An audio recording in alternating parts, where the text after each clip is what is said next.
All right. Hello, everybody. I think we're live. So, welcome in. This is not your usual host at all. John has had to not be here, but this is your normal show.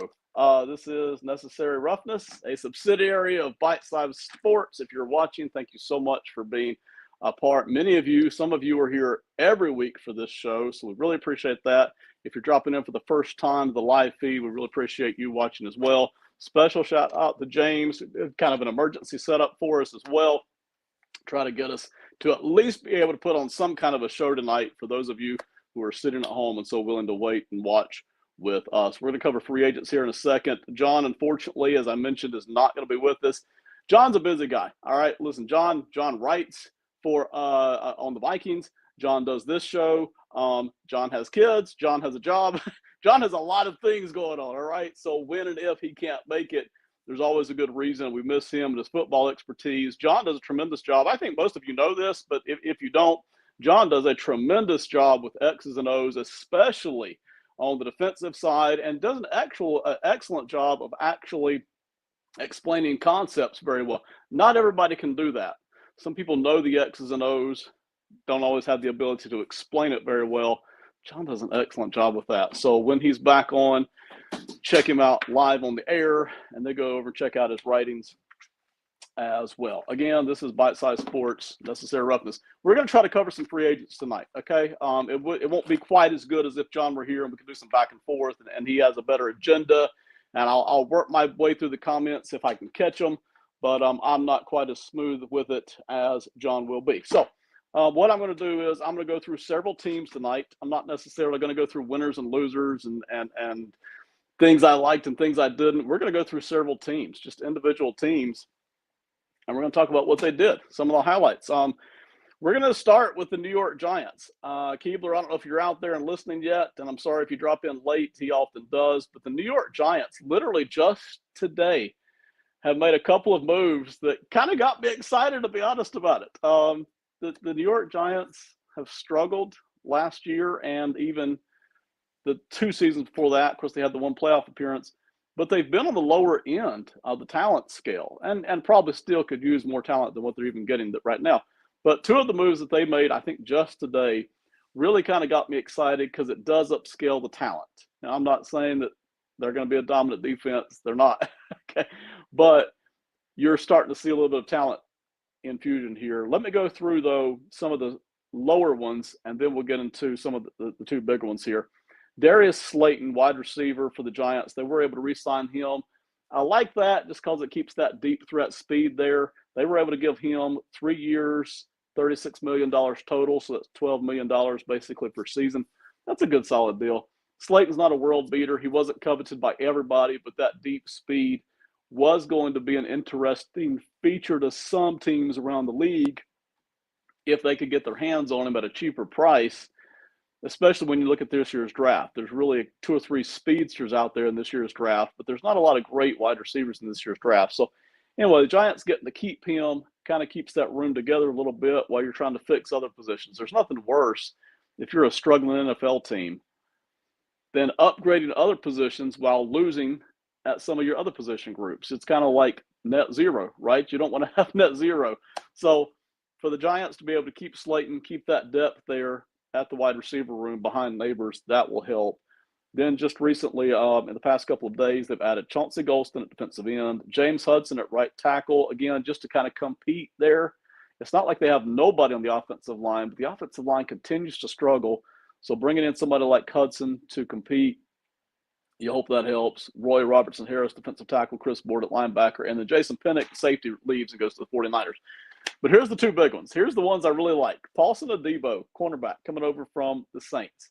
He is 25 years old right now, all right? He'll be 26. If you're going to sign free agents, you would like to catch them around that 25 and 26-year-old bracket, right? You'd rather not be signing the 28 and 29-year-old guys.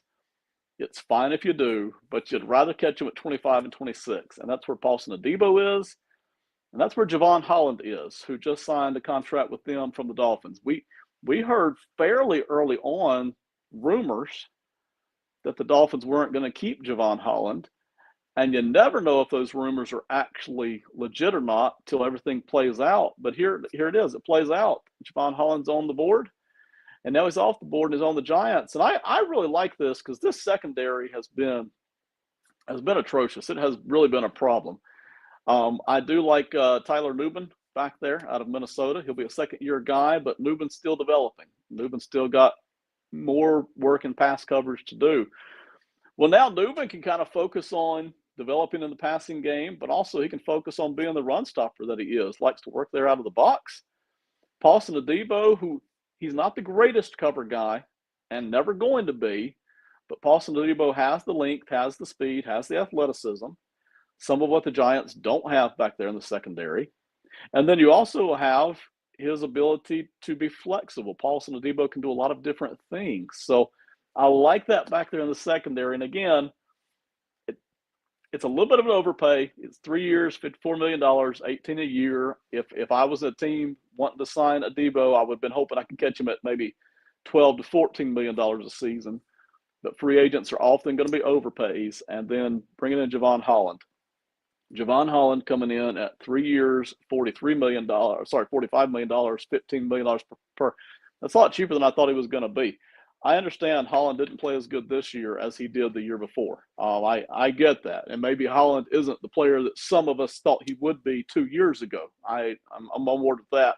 But I actually thought Holland would get more money than this. So for them to be able to pick up Javon Holland and Paulson Adebo, both really young guys, really boost the talent level, boost the athleticism level in that secondary. Man, I like it. All right. I really like it here for the Giants. It gives them hope. Don't know what they're going to do at quarterback yet, but I really like it. Again, this has been a team at the skill position groups that has just been lacking in speed, athleticism, and talent. They have flat out been lacking it. And they were able to add Malik Neighbors last year at the wide receiver spot. You're able to keep Slayton as kind of your deep threat, deep speed wide receiver, and now you're bringing in a couple of secondary guys. Are they overpays? Sure. If you had a really good football team, would you bring in both of these guys? I doubt it. All right. But you got a struggling football team. You need to infuse some talent. The secondary really needed it. So does the offensive line too, by the way. But maybe they can fix the offensive line a little bit more here in free agency and hit it in the draft as well. So anyway, I like what the Giants were doing right there. Really like that, even though both of them may be an overpay. Let's move on to the Houston Texans. I don't exactly know what Houston is doing, to be honest. We're going to walk our way through it a little bit, but you trade Laramie Tunsil, and I believe it was Kenyon Green they let go as well. I think in a trade, if I remember right. I'd have to go back and double check on that. I was hoping Houston would upgrade the offensive line, and here they're kind of tearing it back down. We're going to go through their signings here in a second. Houston took a little bit of a step backward last year, but that's okay because they were ahead of schedule in year one with Stroud at quarterback. So for them here to be able to reset the offensive line, I'm not exactly sure why. Let's go through their signings here and see if we can pick up on any patterns. Eric Murray is gone to the Jaguars. Mario Edwards, they keep him. Nick Neiman, they're bringing him in from the Chargers. Tremont Smith coming in from Denver. Sheldon Rankins coming in from Cincinnati. Rankins is a well-known name, but is really kind of on his last legs. That's one reason Cincinnati let him go. Laken Tomlinson, they're bringing him over from guard. That's fine, I guess, but that's not really going to do anything major on the offensive line. They're bringing back Derek Barnett at defensive end. Braxton Berrios coming over. That's fine. Stewart, safety. Watson, wide receiver. I haven't yet seen Houston do much other than break down the offensive line here. So I'm a little curious about that. If you got any ideas, you're listening in the comments here. Looks like we've got a first comment here. So James, thank you, James. I appreciate you hopping in. Texans off season is really confusing. I would post that, but I don't know how to. So, James, thank you for commenting. Houston off season is a little confusing to me too. So, but I do like their GM. I love their coach. I assume they've got a plan. I just haven't seen it yet. So we'll let this offseason play out. I was surprised. If you want to let go of Tunsil or Green, I could see either one of those, but you're letting them both go when I was actually hoping they would add somebody So we'll figure out what they're doing with that later on. Houston's still going to have a good team, but boy, you don't like having a lousy offensive line back there behind in front of Stroud. Okay, let's hit another team here. A team that I do like, but I want to be cautious with how I like them. Okay, and that is the Chicago Bears. I have been fussing at the Chicago Bears to upgrade the dadgum offensive line for years now. Okay, they haven't really done it. They've done it a little bit. They've upgraded a little bit over the years, but not enough. And it has just continued to be a problem. And here now it's continued to be a problem for a second young quarterback, as it was with Caleb Williams last year. Now, I don't have a problem with the other moves they've made. You know, I didn't mind it when they signed the two linebackers 2 off seasons ago. I know that was a lot of money, but I didn't mind that. They were continuing to make the defense better. I like their secondary. The defensive line's okay. Could use a whole lot more juice than what it's currently got. But I like that they were working on the defense. And I like that they were adding in Roma Dunze at wide receiver. And I like that they were drafting Caleb Williams. And I even like some of the offensive line work they did. But boy, they just keep kind of putting offensive line off, and it's not been one off season. It's been several. So Ben Johnson comes in, and what's the first thing he does? He starts adding offensive linemen. Okay, so I believe they traded for a couple of them. We'll get into those in just a second. Drew Dahlman coming in at center over from the Falcons. They catch him at 3 years, $14 million per season, so that's a 3-year deal. They also they let go of Coleman Shelton and Larry Borum, but those were part of the problems, right? So, and then they added in, give me 1 second here.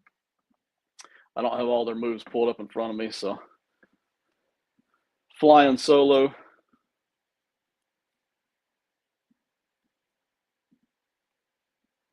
I got a couple of comments. I'll catch them in just a second here. So they added in the trade Joe Thuney from Kansas City. I know he's older. He'll want some money, but of course that instantly upgrades the offensive line.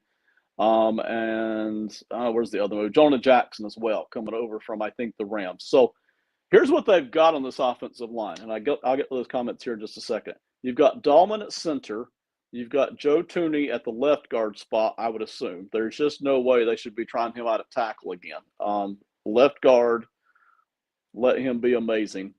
That would put Darnell Wright at, I think, the right tackle spot, Braxton Jones at the left tackle spot, and then Jonah Jackson at one of the guards, unless they want somebody else to compete there with Jonah Jackson. But I figure Jonah Jackson.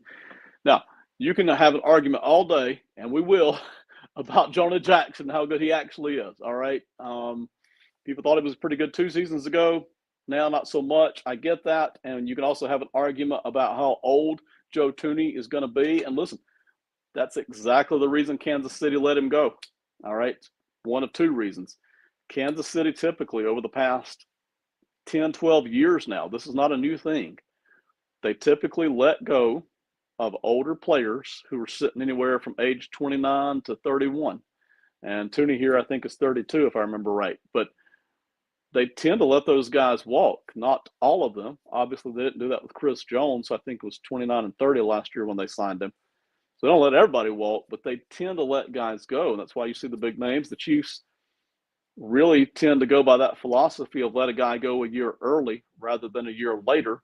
You'd rather let a guy go when you can trade him for something as opposed to now being on the hook for him for 2 more seasons with a significant cap number and him not, either being injured or just having lost a step. So I was shocked a little bit that Kansas City did that, but I love it for Chicago, even if I have to pay him some money, and they will. And a drop-off is coming. All those players, 9th season, age 30, age 31, that's when there's usually a drop-off. And I know it's longer for some positions than others, but still, for Thuney, there's a drop-off coming at some point, but I doubt it's next year. He looked really good last year. He was tremendous. Chicago should at least get 1 good year out of him, if not 3. Okay, so I love that Chicago did that.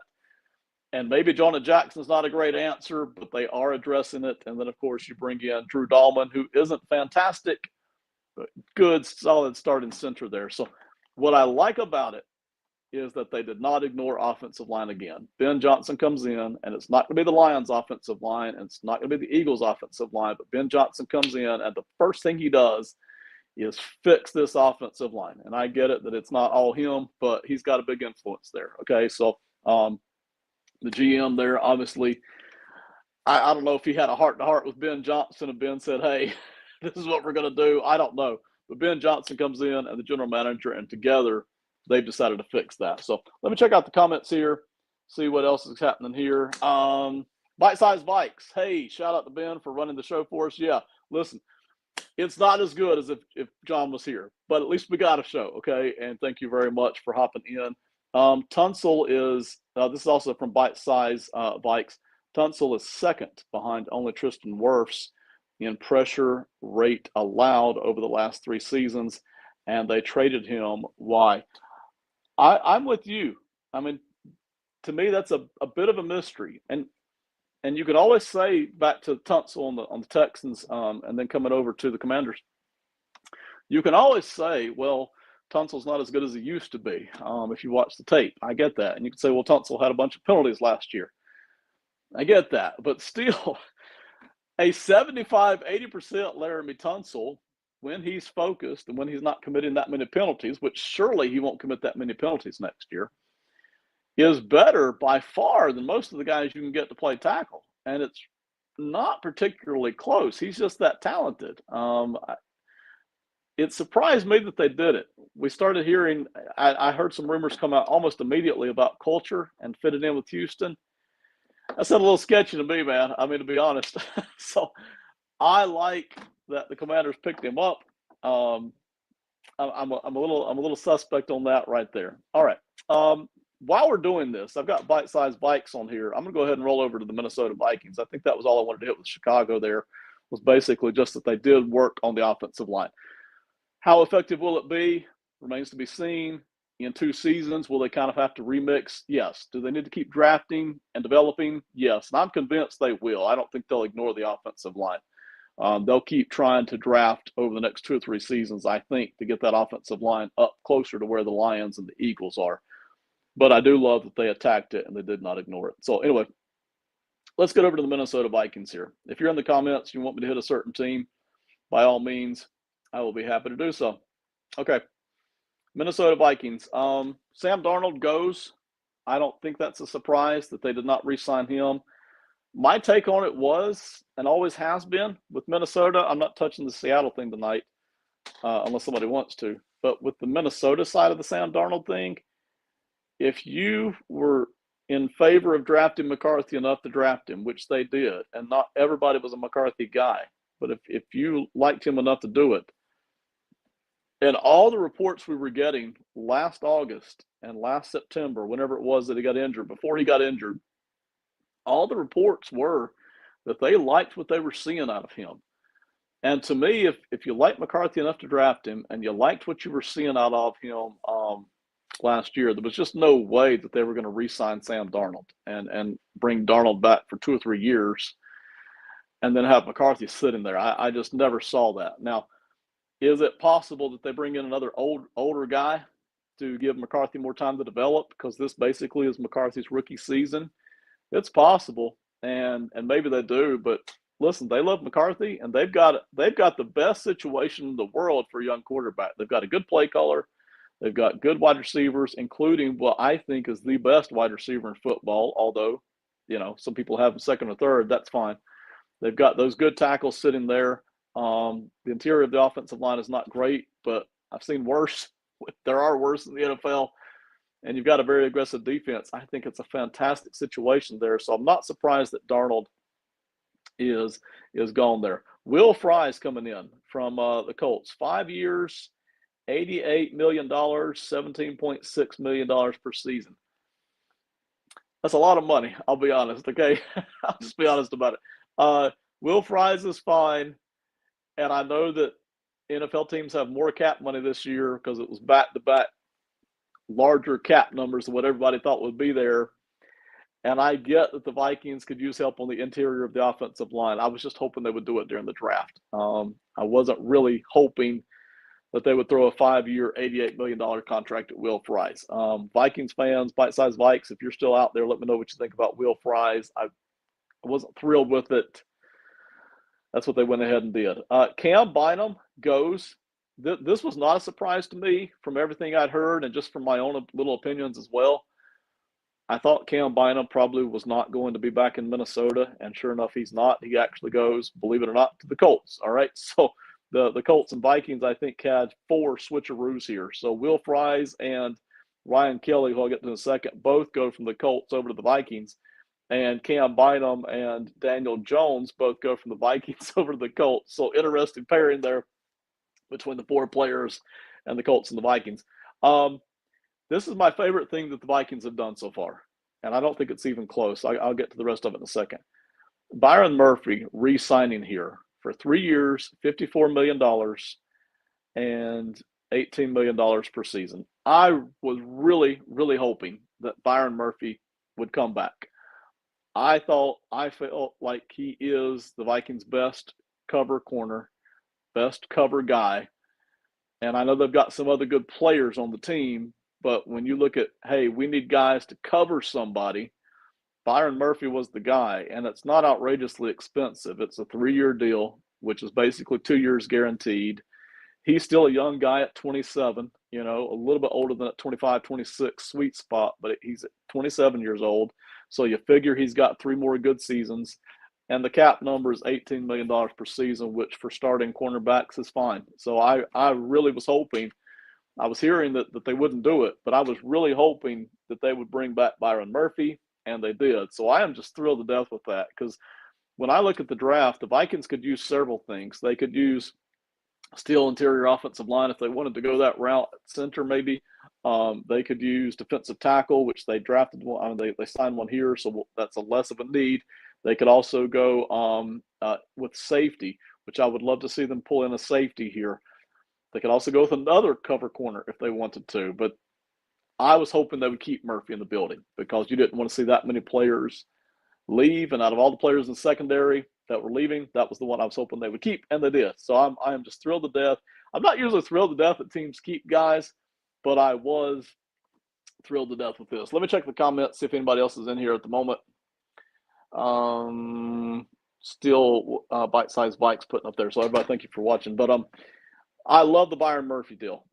Absolutely love that. Again, cover guy, age, keep him in the building. Flores' defense is fantastic. It's an aggressive, but boy, they sucked at pass coverage last year. Gave up a boatload of yards. So I was hoping they would keep him there. Jonathan Allen coming to Minnesota from Washington. 3 years, $51 million, $17 million per season. I'm a little mixed on this one, okay? Let me go through the things I do like and then the couple things that I don't. When it comes to Jonathan Allen, he's been a real good player. He has been, in some years, a plus player, right? Not every year, but in a lot of years, he's a plus player who's kind of competing for the Pro Bowls in some years and not others. He's now 30 years old, okay? So that's a bit of an issue. I don't necessarily like handing out 3-year deals and $51 million with, 31 guaranteed to guys that are 30. But defensive tackles are one of those position groups that tend to be able to play a little bit longer. They're not necessarily counting on that speed necessarily. They tend to have the ability. We saw the Chiefs do this with Chris Jones last year. They tend to have the ability, even at the age of 34 and 35 sometimes, to put up pretty good production. So we'll see if Jonathan Allen can do that. But that aside, I really, really like it because the Vikings could have used some juice there at defensive tackle. Give me 1 second. I'm going to roll over at the Vikings. I know Vikings fans know. We'll tell you what the Vikings had here at defensive tackle. We covered them just a couple of weeks ago on a different one of our shows. Harrison Phillips caught a lot of snaps last year. Kind of a lunch pail kind of a guy. Who else? Jalen Redmond caught a lot. Jonathan Harris caught a few. There was one other guy, but they may have let him go as well. When I looked at defensive tackle 2 or 3 weeks ago, kind of a lunch pail group, right? Not really doing anything for you. They're in there. They're working. They're grunting. They're good team guys, good attitude guys. There's not the talent in there. It's not the juice. Well, now all of a sudden you've got the juice here with Jonathan Allen. So I really like that they brought in Jonathan Allen, even though the age and the money thing, a little bit of thing for me. Washington, we did a show on the Commanders a few weeks ago too. Washington wanted to trade him because they had two guys, Deron Payne and Jonathan Allen in the middle there, two solid defensive tackles. But both guys were making like $23 and $24 million cap hits. And I'm not sure I would want to pay that even if both guys were pushing for Pro Bowl consideration, but they weren't. All right. Based on last year's play and even the year before, these two guys weren't pushing for Pro Bowl consideration. So by the time Washington looked at it, they're like, hey, we need to trade somebody. And it was basically Jonathan Allen who was up here for an extension. And so they tried to trade him, but nobody really wanted to trade for him at the age of 30 and with a $23-24 million cap hit, whatever it was. So that's why Washington just let him go, and Minnesota brings him in here. But still, I think there's enough tread on the tires. I think there's enough going on here, and Minnesota needed it. Minnesota needed some juice up the middle to really offer something extra there up the middle. I really like that. Got another comment here. Let's roll on in here and see what that is. Bite-sized bikes. I personally really like getting a known quantity at guard. Couldn't afford to miss in the draft in this 2-year window. That's a great point, and that's going back to the Will Fries conversation. I'm totally fine with that. I really am. Let me know, 5 years, $88 million, if you're okay with that part of it. But I am okay with bringing in a known quantity, and Fries is that. And while I'm at it, I'll go ahead and hit Ryan Kelly here at center. 2 years, $18 million. Again, nowhere near as expensive, but a known quantity. I like that they're addressing it. I like that they're attacking it. It's still a lot of money for me, man, especially when Ryan Kelly's going to be 32 at the start of the season, and Will Fries, the age is good on Will Fries, 27 there. So for me, it's a little bit, it's a good bit of money, man, to be throwing around there. And I get it that the offensive line were making money, and I'm okay with that because I'm a big offensive line guy.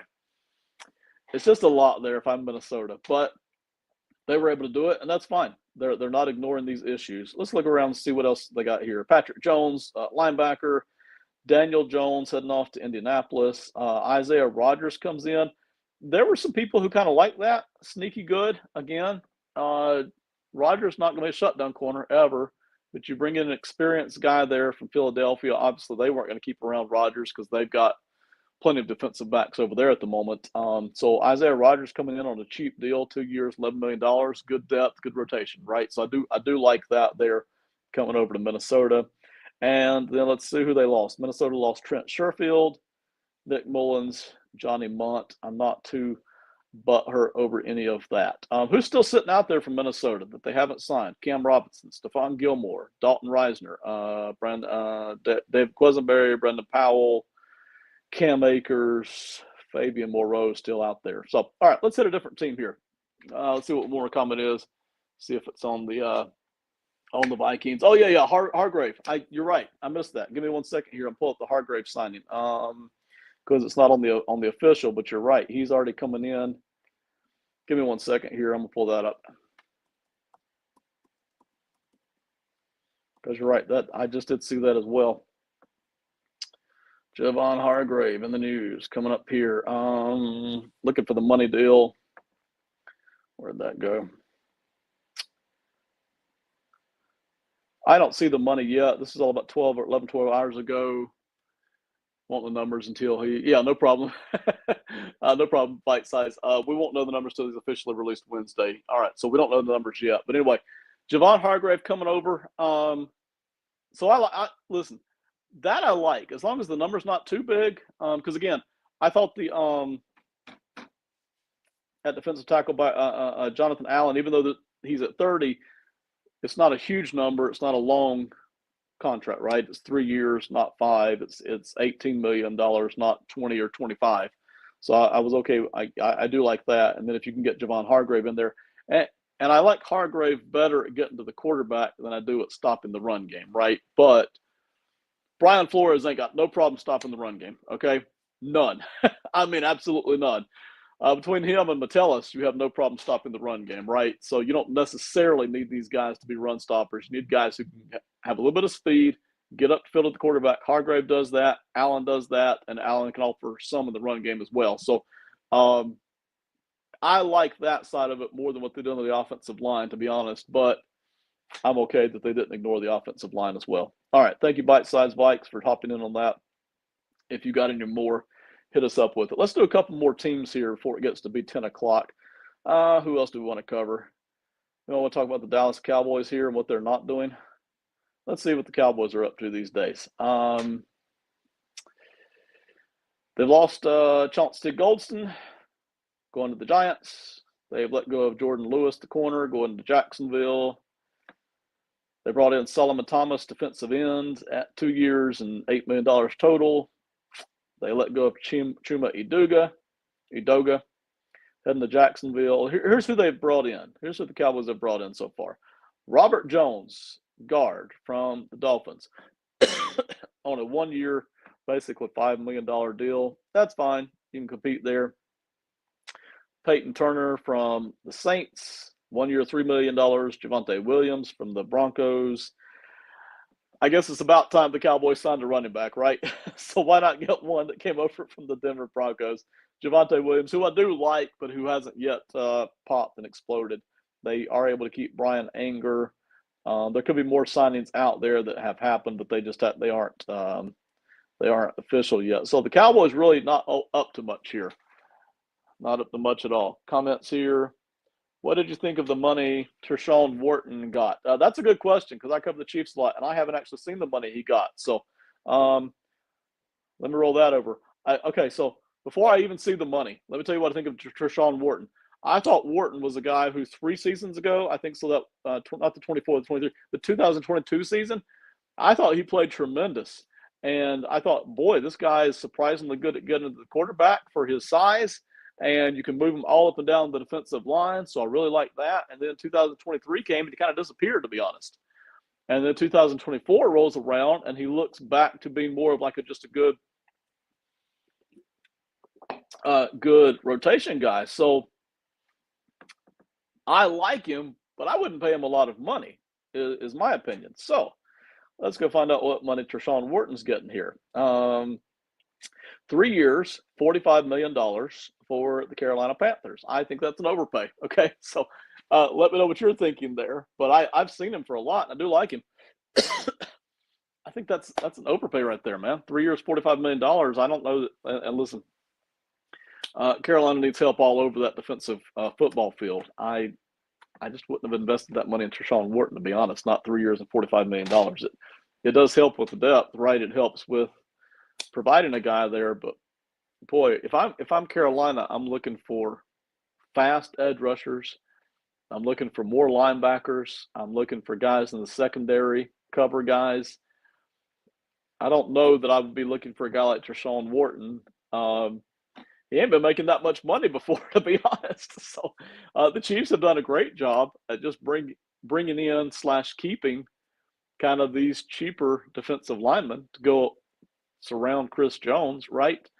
And they don't cost a lot of money, and they're good in the rotation. You know, you kind of have 6 or 8 man rotation, and some of them are good against the run, some of them are better against the pass, but they're all just good work style players, good attitude players. I'm surprised he got this kind of money.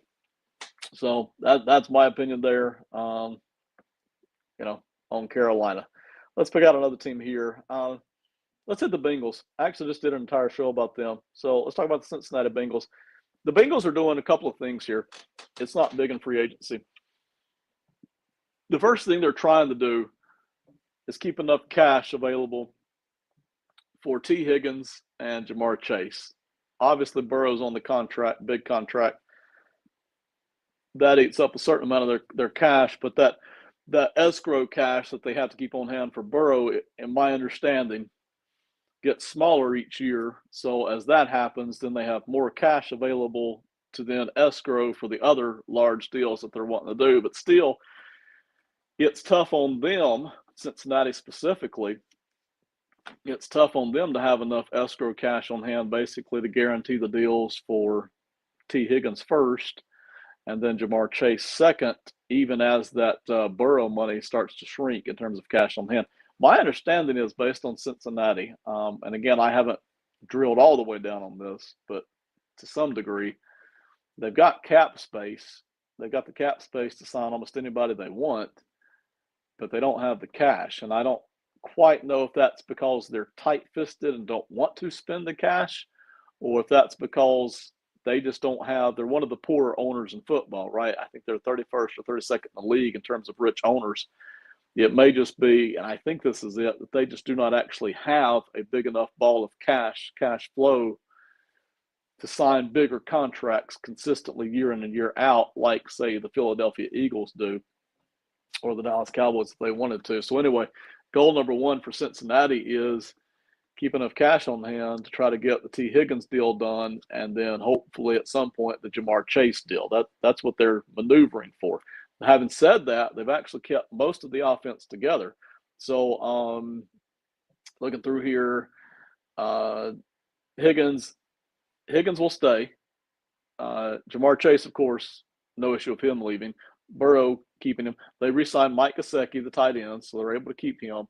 The offensive line is intact, pedestrian as it may be, except for Alex Kappa, who they let go, and he very promptly signed somewhere else with the Raiders. So the offensive line is coming. I mean, the offense is largely coming back intact, and they should put up a bunch of points. So that leaves all your problems on the defensive side of the football. And what they've been trying to do, because they really don't, again, they got the cap space, but not the cash flow. They don't really have the ability to go after big-name defensive free agents. So what they've been trying to do is get some of the lower-level guys, okay? So Tadarius Slayton, TJ Slayton coming over from Green Bay at defensive tackle. Again, just trying to add to the depth there. I wouldn't really want him eating up a bunch of snaps, but that's what they got there. Re-signing Joseph Osai, who's a good rotational edge, one year, $7 million. Bringing in Oren Burks from the Philadelphia Eagles on a 2-year deal. I don't think he'll get a ton of snaps there, probably in the 400 or 500 snap range, but still kind of being a backup there to Jermaine Pratt and to Logan Wilson there at linebacker, pretty good linebacking core, and then somebody to kind of support that. So I do like that. And then bringing back Samaje Perine at running back, who I like there with Cincinnati. Last I checked, they've got 3 decent running backs, and they actually kept Marco Wilson, who's really not going to get a whole bunch of snaps there at cornerback, I wouldn't think. That being said, they've kind of started to sign some of these lower-level front 7 guys to add to the depth, and when it comes draft time, they are really going to have to. The interesting thing with Cincinnati, Mike Hilton is still not signed, still available. Von Bell, same thing. Now, Bell is not the safety he used to be, and he's not the safety he was when he was playing alongside of the other guy that they had, whose name I can't remember right now. But Hilton, starting to get a little old, but I think somebody will sign him as kind of a good veteran slot corner. Maybe even Cincinnati can do that. If you're Cincinnati, you really don't want to see Mike Hilton head out the door if you don't have to, but you don't want to give him a multi-year deal either. You don't want to give him 3 or 4 years at a double-digit cap number. If he goes out and tests the market and he doesn't really like what he's getting, he may come out to Cincinnati and say, hey, make me a 2-year offer at some kind of a respectable number and we'll move on it. And they may actually be able to get Mike Hilton back in the door there, which would be really good for them because they have so many holes there on defense. Let's do one other team. We're going to shut it down for the night. Thank you again, everybody, for watching. Let's see what we're going to talk about. Ravens, Bills, Panthers, Bears, Browns, Cowboys, Broncos, Lions, Packers, Texans, Colts. Let's see. Who else? Let's talk about the Kansas City Chiefs. I've already touched on a couple of their players. Might even hit the Patriots before we get out of here. Kansas City Chiefs. Okay. Kansas City has different things going on. Obviously, their offensive line took a beating during that Super Bowl.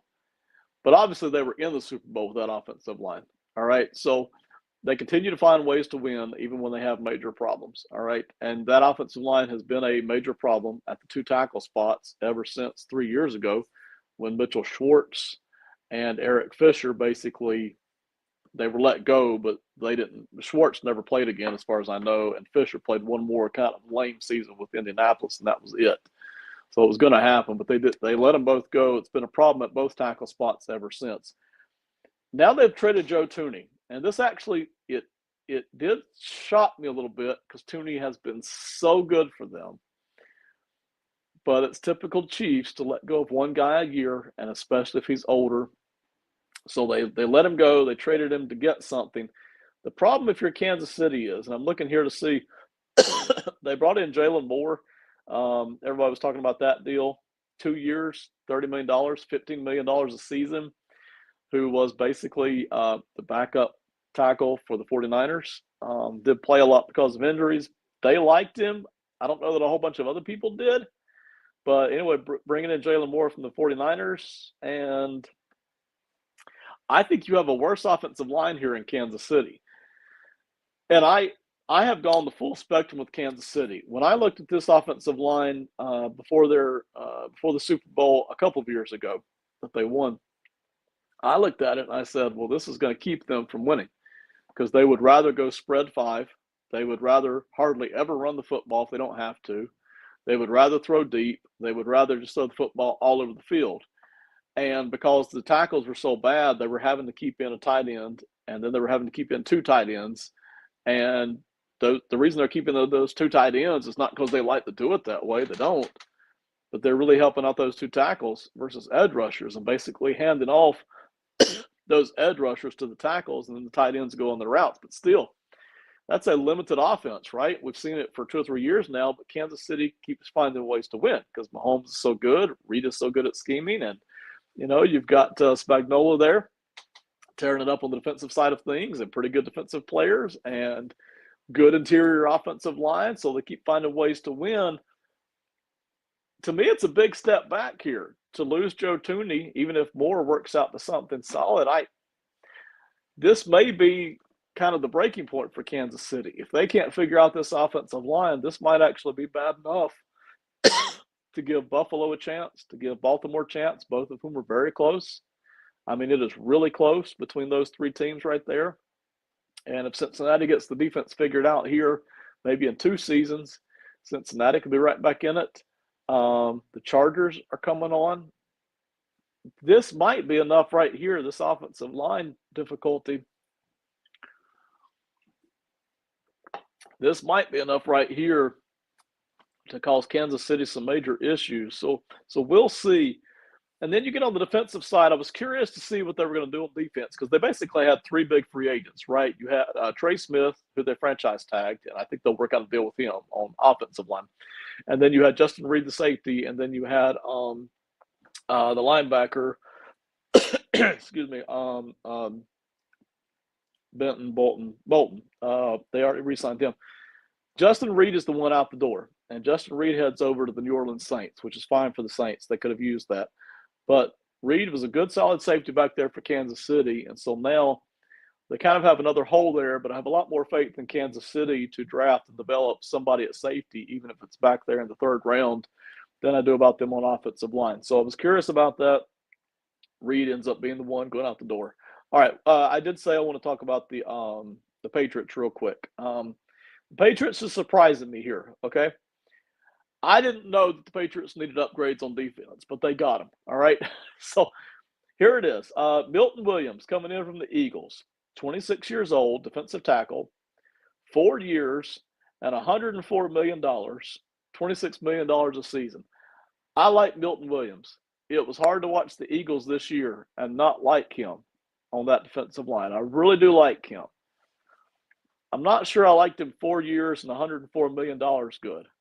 And I'm also not sure I liked him here for the Patriots, who I didn't know necessarily needed this big of a boost. Now, if Vrabel's got a certain idea of what he wants on defense and these new guys fit it more than the old guys, that's fine. And if they felt like they were getting a little bit old and long in the tooth here on the defensive side of the football, that's fine. And I know that they could have used somebody at defensive tackle, and that's fine. That's all fine. But again, Patriots got pretty good defense, okay? And I just didn't know they needed to throw this much money at defensive tackle, but here they go. So 4 years, $104 million, $26 million per season. 63 of it was guaranteed, so they're basically locked into him for 2 years. Again, I do like him. I just didn't expect the Patriots to do that. It seemed to me as if they needed to be upgrading the offensive side of the football. Maybe throw some money at offensive line, like the Bears did, like the Vikings did, even though the age and money maybe isn't the greatest combination. Patriots haven't done that, not to that extent. And then I figured, hey, you go after a veteran wide receiver. Maybe it doesn't really push the needle, but it adds depth. They didn't do that there either. So Patriots surprising me there.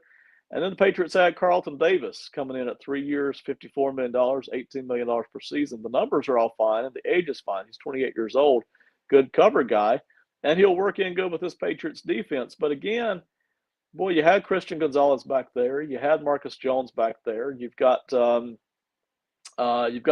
Marty. I'm going to mispronounce the name, even though I like him. Mapu coming out of Sacramento a couple seasons ago back there at safety. You've got Jabril Peppers back there doing okay as a rotation guy. The secondary could have used a boost. Again, I just wasn't expecting the Patriots to throw this much money at it, was where I was surprised. And then they tripled down on it. They added in Harold Landry from Tennessee, 3 years, $43.5 million, $14.5 million per season. Again, you've been playing a pretty good defense, not a great defense, but it was okay. And then you added in Robert Spillane. So, boy, they've added in, that's about $200 million they spent on 4 defensive players right there. And I thought by far, and I know by far, the weaker side of the football was on offense. And, yeah, you can work on offense through the draft, but, boy, you're going to have May in his second year now working with a bunch of rookies on the offensive side of the football. I'm struggling with that one a little bit. I'm not criticizing it because I may come to like what the Patriots are doing it, but I am struggling. You added in Morgan Moses, which is fine. Moses doesn't seem to age, but he is 34 years old. You brought in Matt Collins, which is fine because the receiver room needs depth, but that's not earth-shattering. What else did they do here? Brissett leaves, so you brought in Josh Dobbs as the backup there.